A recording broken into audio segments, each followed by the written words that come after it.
छायाकार पत्रकार बंधुओं का हम स्वागत करते हैं।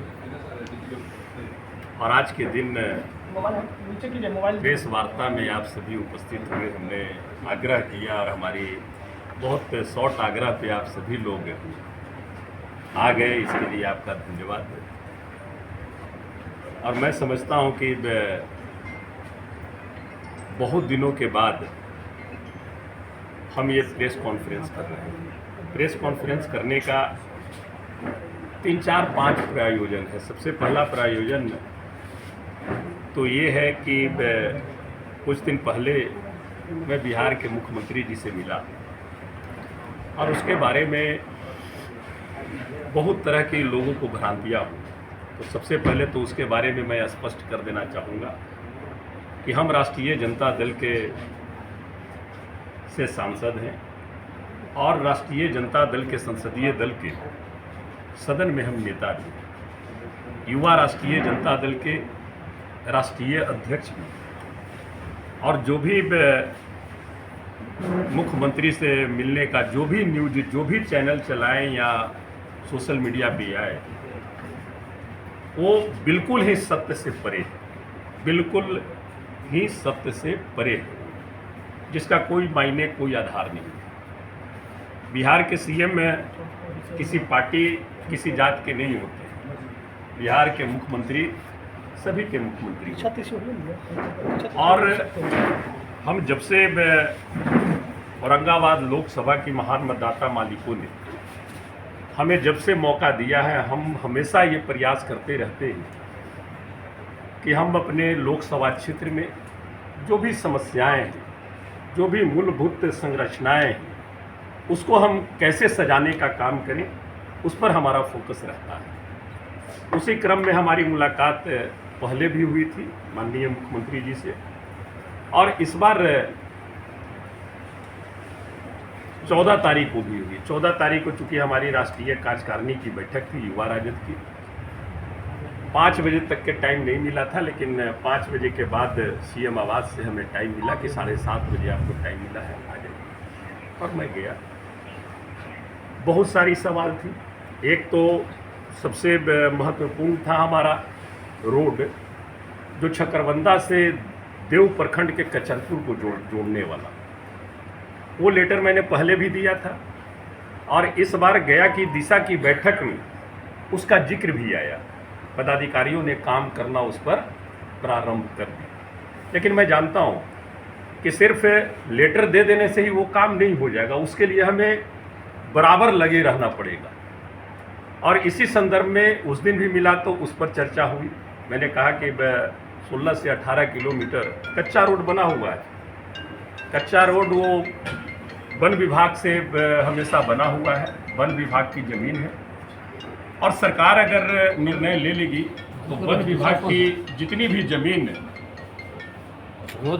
रोड में आएगी, उतना ज़मीन बिहार सरकार अपना ज़मीन वहाँ पर वन विभाग को स्थानांतरित कर देगी, तो वो रोड बन जाएगी। वो रोड बन जाने से ये लोकसभा की जो दूरी है, जो हमें अगर इमामगंज, बाके बाजार, डुमरिया अगर जाना होता है तो या तो हम हरिहरगंज घूम के जाते हैं, या हमारा फिर करवाइन मोड़ है वहाँ से जाना होता है, तो लंबी दूरी हो जाती है। तो ये एक हमारा विशेष आग्रह था, और उसी आग्रह को उन्होंने कहा भी मुख्यमंत्री जी कि नहीं, इम्पोर्टेंट ये रोड है, ये आपका पथ हम बनाएंगे। हमने भी धन्यवाद दिया। एक और मुख्य पथ है जो आप सभी जानते हैं कि अम्मा से देव तक के SH 101 वो ऑलरेडी देव तक के बन चुकी है। उसका जो शेष भाग है, मदनपुर से खिरियामा मोड़ से कासमा, गुड़ालू प्रखंड होते हुए वो पथ जाकर के मिलती है मेडिकल कॉलेज गया के पास। 42 किलोमीटर लंबी दूरी उसकी बची हुई है। उसके लिए भी आग्रह किया हमने कि से बोलिए ऑलरेडी बन चुका है, अगर इस साइड से अगर रोड बन जाती है तो बीच से एक बहुत अच्छी कनेक्टिविटी हमारे लोकसभा क्षेत्र को मिलेगी, उसका आग्रह था। फिर एक और करीब 1-1.5 साल से हम प्रयासरत में थे। हम एनर्जी कमेटी में भी मेंबर हैं और उसी के तहत हमारा प्रयास था कि हम औरंगाबाद ज़िले में कुछ ऐसा नया चीज़ करें, क्योंकि रिन्यूएबल एनर्जी का अब ज़माना आ गया है। हमने बहुत प्रयास किया, ज़मीन हक हो जा। हाँ, ये बात सही है कि ये हम लोग उस पर पहले से बोल करके लंबा चौड़ा नहीं किया कि क्या करेंगे, कैसे होंगे। लेकिन बारून में हमें ज़मीन पता चला कि 500 एकड़ भर ज़मीन है बारून में जो किया जा सकता है। हालांकि लोकसभा क्षेत्र हमारा नहीं था, लेकिन हमारी जिला थी। हम चाहते थे कि अगर जिले में भी विकास की गाथा बहेगी तो निश्चित तौर पर हमारे भी लोकसभा क्षेत्र के लोगों को फायदा होगा। उसी के तहत लगे हमने एनओसी वगैरह कराया। उस समय डीएम शास्त्री जी थे, उनको मैंने बताया कि इस तरह की बात है। और रिन्यूएबल एनर्जी में निधि खरे जी सेक्रेटरी थे उस समय। निधि खरे जी, उनका पहला पोस्टिंग हमारे के यहाँ टेकारी में एसडीओ के रूप में हुआ था। हमने प्रयास किया, प्रयास सफल हुई और रिन्यूएबल एनर्जी सोलर पार्क का राज्य सरकार और केंद्र सरकार दोनों जगह से स्वीकृति प्राप्त हो चुकी है। उसका भी शिलान्यास के बारे में चर्चा हमने मुख्यमंत्री जी से किया कि एक बिहार में सर्वप्रथम इतना बड़ा प्रोजेक्ट सेकी के द्वारा वो किया जा रहा है। इतना बड़ा project solar power plant 80 megawatt का और 160 मेगावाट का सोलर स्टोरेज पावर प्लांट, दोनों एक साथ बिहार में। ये मेरा सौभाग्य है कि बिहार में औरंगाबाद जिला में इतना बड़ा प्रोजेक्ट स्टार्ट होने वाला है। तो डेडलाइन हमने तय किया था कि 16 अगस्त में किया जाए। सेकी के भी पदाधिकारी से हमारी बात हुई, उन्होंने भी कहा कि सर डीपीआर वगैरह करीब सर रेडी है। हम प्रयास करेंगे कि 15 अगस्त के बाद हम लोग इसका शिलान्यास करें। फिर मेडिकल कॉलेज की शिलान्यास की बात हुई। ऐसे अनेकों मुद्दे थे, उस मुद्दे पे हमारी चर्चा हुई। और बाकी उत्तर कोयल नहर में जो काम चालू था मेन में, उसका जो मेन और भी जो सारे जो वितरणी है उसके उत्तर कोयल से जितनी भी शाखाएं निकली, उसका डीपीआर वगैरह सब कुछ समर्पित है। जल शक्ति मंत्री जिसे उस समय भी हम मिला, कम से कम तो 4-5 बार हम जल शक्ति मंत्री जी से मिल चुके हैं। उसका फोटो वगैरह भी आप लोग के भी माध्यम से हमने भेजने का काम किया है।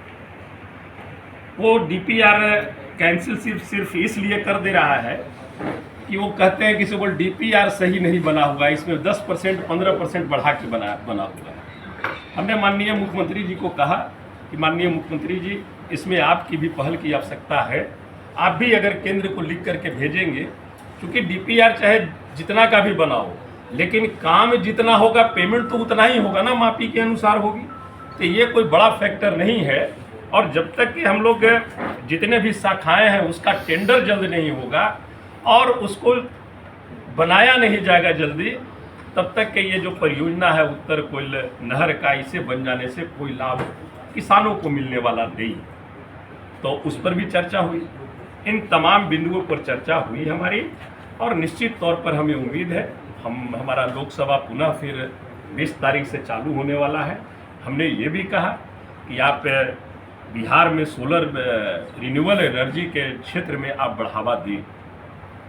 जैसे अभी हम केंद्र सरकार में जब थे, ये रिन्यूएबल एनर्जी में जब हम मेंबर हैं, तो हमने वहाँ भी बहुतों सलाह दिया, और वो सलाह करीब राज्य मान भी रही, बिहार सरकार ने भी माना। मेरा पहला सुझाव था उसमें कि जितने भी हमारे बीपीएल परिवार हैं, जो आज जहाँ जिस भी राज्य में बिजली आप फ्री दे रहे हैं, आप क्यों नहीं सोलर, उनके पास सोलर आप वहाँ लगा दे, सरकार लगा दे। जो आप सब्सिडी दे रहे हैं 1 किलोवाट पर 30,000, 2 किलोवाट पर 60,000 और 3 किलोवाट पर 78,000। तो अगर बीपीएल परिवार के पास अगर वो सोलर अगर आप लगा देते हैं, तो मैं समझता हूँ कि बहुत अच्छा रहेगा। उस समय यहाँ सेक्रेटरी एनर्जी थे मनोज कुमार जी, मैंने उनको भी मीटिंग में दिल्ली बुलाया था और इस पर चर्चा हुई थी। और मनोज जी ही जब सेक्रेटरी थे तो इस योजना को वो आगे बढ़ाए थे, जो बिहार सरकार अभी सभी बीपीएल के घरों में सोलर लगाने का काम प्रारंभ कर चुकी है। तो ये सारे कामों के लिए हम लोग हमेशा मिलते जुलते रहते हैं। मैंने 139 जो 4 लेन की बात थी उसके लिए हमने कहा कि बहुत आशा थी और हम लोग को उम्मीद था कि आप जब माननीय पथ निर्माण मंत्री जी से आप मिल रहे हैं NHAI के नितिन गडकरी जी से, तो हमें लगा था कि केवल 139 का भी समाधान आप निकालेंगे। लेकिन जब वहाँ से मिल के आए और मीडिया के माध्यम से पता चला कि 139 की कोई चर्चा नहीं हुई, तो बहुत बड़ी मायूसी, 139 से जो लोग चल रहे हैं उनको बहुत बड़ी मायूसी है। इसलिए हमारी आग्रह, और वो बनेगा। उन्होंने भी कहा नहीं बनना चाहिए, वो छूटा है। हम जब पहले भी माननीय नितिन गडकरी जी से मिला था, एक बार नहीं कई को बार मिले थे। एक ये 139 का था और एक SH69 जो रनिया तालाब से चलते हुए वो तकरीबन वो भी तीन लोकसभा को टच करते हुए इमामगंज डुमरिया होते हुए बेला होते हुए वो हरिहरगंज 4 लेन में मिलने का काम करेगा। उस पर भी हमने आग्रह किया है कि इसे भी NH में शामिल किया जाए। पुनः फिर मिलेंगे। इसके पहले हम लोग सभी सांसद, हम थे, माननीय मीसा भारती जी थी, माननीय सुरेंद्र प्रसाद यादव जी थे, और गया से जो माननीय मंत्री जी हैं उनको भी हमने कहा था कि हम लोग इस तरह का टीम बना करके सभी सांसद मिलने जा रहे हैं। आपका भी माननीय मंत्री जी क्षेत्र पड़ता है, आप भी इसमें पहल करें। उन्होंने भी आश्वस्त किया था कि नहीं है भाई जी, ये आपका बढ़िया सोच है। अगर SH69 NH में तब्दील हो जाता है तो जो सुदूर इलाका है हमारा इमामगंज डुमरिया और जो कनेक्टिविटी है, एक बीच से अच्छी कनेक्टिविटी आम लोगों को मिलेगी। उनका भी समर्थन प्राप्त था। उन्होंने भी माननीय मंत्री जी को बोला, हम लोग के साथ तो नहीं गए थे, लेकिन वो बोले थे मंत्री जी को कि ये बड़ा इम्पोर्टेंट SH पथ है, इसको NH में परिवर्तित किया जाए। हमारे पास लेटर भी फिर माननीय पथ निर्माण मंत्री जी का आया। तो इस तरह से काम में हम लोग बढ़े रहते हैं। और बाकी कुछ लोग जो हैं अब कहीं भी मिले, हमने प्रधानमंत्री जी से भी टाइम मांगा था, तो प्रधानमंत्री जी से कहाँ से आया कि सब किस चीज़ के लिए मिलना है वो बताया जाए। तो हमने 139 जो था उसके लिए लिखा था और एक SH69 को NH में करने के लिए लिखा था। उसके बाद बुलाए नहीं। जाहिर सी चीज़ है कि सरकार किन्हीं की भी रहे, सरकार काम करती है, हम लोग विपक्ष में हैं। विपक्ष सरकार का आईना होता है, और जहाँ पर भी सरकार की नीति रहेगी, गलत रास्ता रहेगा, वहाँ पर तो हम लोग आवाज़ उठाएंगे। अब जैसे अभी जो हाल फिलहाल में जो चुनाव हुआ, 6, 7, 8 महीना चुनाव के हो गए, हम तो उनको याद दिलाएंगे कि किस वादे के साथ आप चुनाव लड़े थे। जिस वादे के साथ आप चुनाव लड़े थे उसे आप कब पूरा करेंगे। हमारे नेता भी माननीय तेजस्वी बाबू भी इस बात को रखते हैं कि हम अपनी बात नहीं रख रहे हैं। आपने जो कहा है चुनाव के दौरान हो या अन्य सभाओं में, जो NDA गठबंधन के नेता जो कहे हैं, जो वादा किए हैं आम आवाम से, हम तो उन्हीं की बात याद दिलाते हैं। आप कहे हैं कि 5 साल में हम 5 करोड़ लोगों को नौकरी और रोजगार देंगे, आप लोग भी जानते हैं। लेकिन ये 8 महीना हो गया, 8 महीना में कहाँ नौकरी आपने स्टार्ट किया वो तो बता दीजिए। 8 महीना में नौकरी तो स्टार्ट नहीं हुआ, लेकिन ये 6 महीना में एक दूसरे मुख्यमंत्री जरूर हमें। तो ये सारी बातें तो हम लोग डिमांड करेंगे ही। आपने कहा माँ बहनों के खाते में हम 2 लाख रुपया डालेंगे, तो 10,000 तो आपने दिया, फिर 10,000 दिया, बाकी जो पैसे हैं वो आप कब देंगे, कितना टाइम लगेगा। सरकार का खजाना पूरी तरह से खाली है, कहीं भी काम, आप सभी चौथे स्तंभ है लोकतंत्र के, आप चौथे स्तंभ। औरंगाबाद ही नहीं, सूबे बिहार में आप देख लीजिए, जहां जाइएगा बुलडोजर बिछा करके लोग छोड़े हुए हैं। कॉन्ट्रैक्टर का पेमेंट नहीं हो रहा है कि वो काम लगाए। 8 महीना से बोल्डर बिछा के छोड़े हुए हैं। अब बरसात आ गई, बरसात में रोड का काम हो जाएगा क्या। बहुत सारा पैकेज बना करके हर एक प्रखंड में एक पैकेज बना दिया गया। ये किस तरह का गोरख धंधा आपने करवाया, इसकी तो जांच होनी चाहिए। जो छोटे कॉन्ट्रैक्टर हैं, मध्यम कॉन्ट्रैक्टर हैं, उनको कोई जगह ही नहीं मिली। 40 करोड़ 50 करोड़ का एक प्रखंड में पैकेज बना दिया गया। जहां 50 करोड़ से ऊपर है उसको 2 पैकेज कर दिया गया, जहां 50 करोड़ से नीचे है उस प्रखंड में एक पैकेज बना करके ऊपर से ही सब डील हो गया। ये किस तरह का गोरख धंधा चल रहा है, भ्रष्टाचार। तो हम लोग इस सारी बातों को सरकार के सामने, जो विपक्ष में जो हमारी जिम्मेवारी मिली है, उसे हम लोग निश्चित तौर पर चाहते हैं कि हम विपक्ष की भूमिका पूरी ईमानदारी के साथ निभाएं। और विपक्ष तो खुश हो रहा है कि आप उनके साथ हो रहे हैं। अभी तो आपको हमने पूरी स्पष्ट रूप से आपको हमने बता दिया। अगर आपके माइंड में अगर विपक्ष अगर मुख्यमंत्री से न मिले, प्रधानमंत्री से न मिले, और अगर मिले तो इस रूप में अगर आप देखें उसको, तो उसका तो कोई जवाब नहीं है। पक्ष के कथनानुसार वो दिल्ली दोहराना चाहता है। क्या दिल्ली का आपका जो सिचुएशन थी उसे शायद दोहराना चाह रहा है क्या दोहराना था? विपक्ष, भाजपा, भारतीय जनता पार्टी। क्या चीज के लिए दोहराना था? क्या प्रश्न क्या है? दिल्ली की सरकार की जो स्थिति हुई थी शायद उससे आप भी वाकिफ हो गए। क्या स्थिति? तोड़ करके ही देखिए, सरकार से सीधे सीधे बाहर का रास्ता। देखिए, ये तो बात नहीं है। जनता पार्टी का ये शुरू से उनका रहा है। पॉइंट ऑफ व्यू यही है, इसी के चलते अभी बाजार का सभी नहीं सभी जगह रहा है, और हम लोग भी देखते रहते हैं।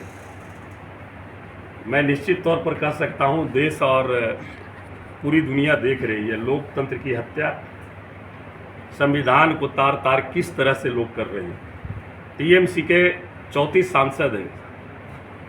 34 सांसद के हिसाब से 20 सांसद में क्या उसको मिल जाना था, चाहिए था? हमें तो नहीं लगता है कि ये संविधान कहता है। उसके लिए कम से कम तो 25 या 26 सांसद चाहिए थे, लेकिन क्या हुआ, लोग दे दिया भाई। बांकीपुर चुनाव, ये सारे चीज़ होते रहते हैं। और बाकी कहीं भी देख लीजिए, किसी भी राज्य में जहाँ जहाँ पे पैसों का ये खेल करके तोड़ फोड़ कर करके ये तो करते ही रहते हैं, अभय आगे जी भी करेंगे। जंतर मंत्र पर कई दिनों से आंदोलन चल रहा है। एक चीज जरूर हम बता देते हैं, हमारी गठबंधन, महागठबंधन पूरी तरह से इंटैक्ट है। और हमारे पार्टी के नेता परम आदरणीय लालू प्रसाद यादव जी और तेजस्वी प्रसाद यादव किसी भी रूप में कहीं पर भी इन ताकतों से झुकने वाले नहीं हैं। हमेशा वो लड़ने का काम किए हैं, और भारतीय जनता पार्टी के किसी भी रूप में हम लोग फंसने वाले नहीं हैं। अभय जी जंतर मंत्र लड़ने वाले हैं और लड़ करके डट करके सामना करने वाले हैं। बांकीपुर चुनाव पर सर क्या कहना है, किस रूप में देखते हैं? देखिए, बांकीपुर चुनाव में हम तो चुनाव वहाँ लड़ ही रहे हैं, और हमारी तैयारी भी अच्छी है, और हमारे माननीय नेता का जो विजन है, जो विचारधारा है, आपने और बिहार ने भी देखा।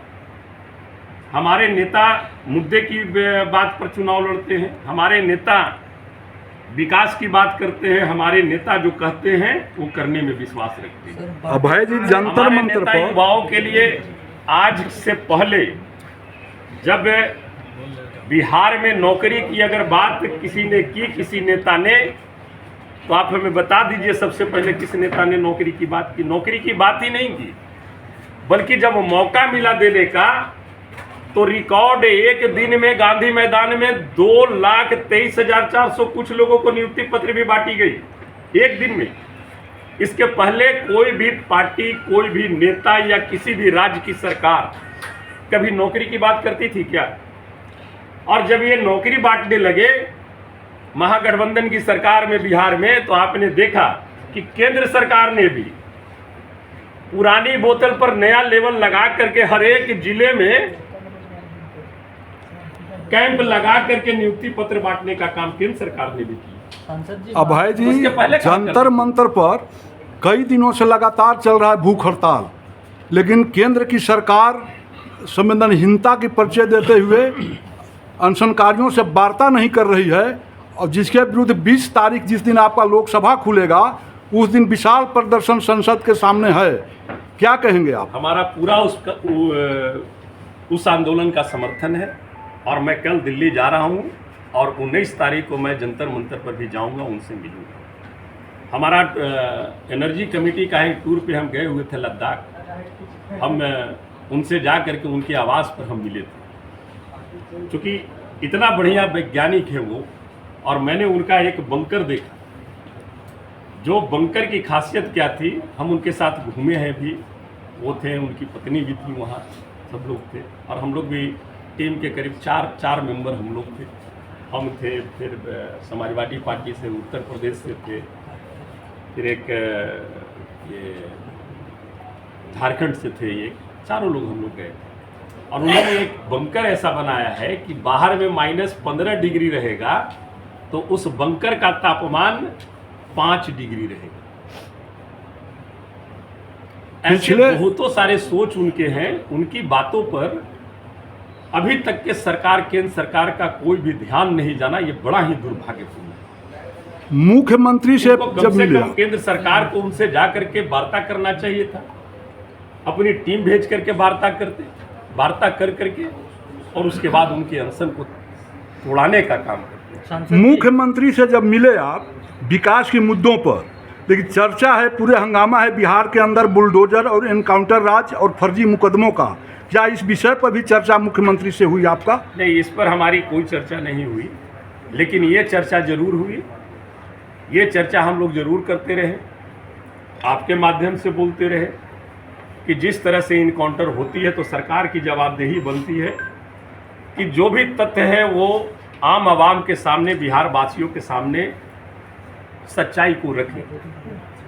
किन्हीं की भी हत्या हो, किन्हीं का भी इनकाउंटर हो, विपक्ष बोल रहा है वो तो अलग बात है, लेकिन किसी इनकाउंटर पर सरकार के ही मंत्री, सरकार के ही सहयोगी अगर बोलने लगे, आवाज़ उठाने लगे, सरकार पर उंगली उठाने लगे, तो मैं समझता हूँ ये सरकार के लिए बहुत ही गंभीर विषय है। तो सरकार को जवाब देना चाहिए, सरकार को सच्चाई सामने पूरी बिहार के वासियों को बताना चाहिए। सांसद जी, आपको क्या लगा, बांकीपुर इलेक्शन को लेके आपको क्या लगा ये जो काउंटर की मामला जो आप बोल रहे हैं, आप ये जांच का विषय है। सरकार को इस पर कमेटी बना करके, हमने पहले भी कहा था कि हाई कोर्ट के जस्टिस की एक कमेटी बना करके इस पर न्यायिक जांच होनी चाहिए, और जो भी न्यायिक जांच में सच्चाई सामने आए, जो उसमें दोषी हैं, जो भी सच्चाई आए, उसको आम आवाम के सामने रखना चाहिए। अगला लोकसभा ही नहीं, आने वाले समय में अब हमारी पार्टी कभी कोई दूसरी नहीं हो सकती है। हम पहले भी चाहते, जब राष्ट्रीय का व्यक्तिगत कुछ लालसा होगी, लेकिन मैं समझता हूं कि जो सम्मान लालू प्रसाद यादव जी और तेजस्वी प्रसाद यादव जी गरीब, गुरुआ, वंचित, शोषित समाज को जो आगे बढ़ाने का काम किया और जो सम्मान देने का काम किया है, वो किसी पार्टी में कोई दे नहीं सकता। अच्छा, मेरा सवाल है, बोलते बोलते रो दिया, वो अलग बात है, बहुत सारे लोग रोने लगते हैं, उसमें कहाँ दिक्कत है। पिछले कुछ दिन पहले इसका मतलब ये तो नहीं ना है कि ये सही बोल रहे हैं। सांसद जी, हमारे प्रधानमंत्री जी भी बहुत बार रोए हैं। रोहिणी आचार्य भी नाराजगी प्रकट किए थे मीडिया के सामने। देखिए, उस पर हमारा कोई कमेंट्स नहीं है, ये परिवार की बात है और किसी प्रकार की कोई, मैं समझता हूँ कि नाराजगी नहीं है। सांसद जी, संसदीय फंड जो आपने जो काम किया है, किताब और लाइट छोड़ के, वो क्या है? कंस्ट्रक्शन का भी अभी काम हुआ है? हाँ, कंस्ट्रक्शन का भी बहुत से जगह पे काम हुई है। आप देख लीजिए, वहाँ आप चले जाइए, इमामगंज के आगे कोठी है, वहाँ पर एक 15 लाख का सामुदायिक भवन बना, अब्दुल कलाम स्मृति भवन, 2 भवन बनी टेकारी विधानसभा में, इमामगंज में बनी, डुमरिया में बना, छकरबंदा में छायादार चबूतरा बना, अभी यहाँ भी बन रही है, भामाशाह में भवन गया, जगदेव प्रसाद स्मृति भवन के लिए 15 लाख गया। एक कमेटी बनाएंगे और कमेटी बना करके इसका जहाँ पर भी प्रयास करने की आवश्यकता पड़ेगी, जिला से लेकर के राज्य स्तर तक भी प्रयास करनी पड़ेगी, सरकार के पास भी जाने की, तो हम लोग जाएंगे और जा करके इसे जल्द से जल्द उनका मूर्ति का स्थापना हो, उसके लिए हम हर संभव प्रयास करें। मेरा सवाल है कि आप मुख्यमंत्री से मिले, जिसका तस्वीर वायरल हो रहा है, आप न सोशल मीडिया पे आपने डाला न मुख्यमंत्री जी ने डाला, तो ये तस्वीर कहाँ से मीडिया के पास आई और जो एक्शन लग रहा है? देखिए, होता क्या है कि मुख्यमंत्री सचिवालय जो हमको जो पता है कि वहाँ जो भी लोग मिलते हैं वो सारा का फोटो अपलोड शायद हो जाता है, तो वो आप भी ले सकते हैं शायद। बाकी तो विशेष जानकारी नहीं है हमको। जब सोशल मीडिया पर नहीं, वो तो सीएम हाउस पोर्टल पर भेजा जाता होगा। और सारे लोग, आप लोग मीडिया के हैं तो निश्चित तौर पर आप लोग तो वहाँ से जुड़े हुए रहते हैं। आपने लोग